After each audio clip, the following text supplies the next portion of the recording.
నమస్కారం ఈటీవీ 360కి స్వాగతం. ముందుగా ప్రధాన అంశాలు. దావోస్లో 27 సమావేశాలు జరిగాయన్న చంద్రబాబు. పెట్టుబడిదారులంతా ఏఐ గురించి మాట్లాడుతున్నారని వెల్లడి.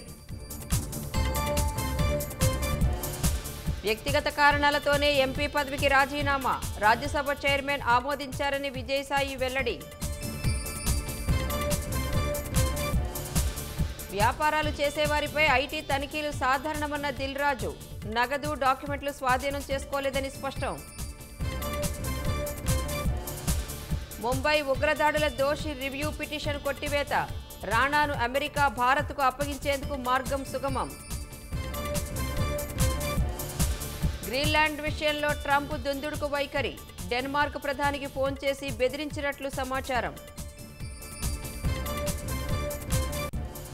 కార్చిచ్చు వేళ ప్రభావిత ప్రాంతాలను పరిశీలించిన ట్రంప్. లాస్ ఏంజల్స్కు ప్రభుత్వం అండగా ఉంటుందని హామీ.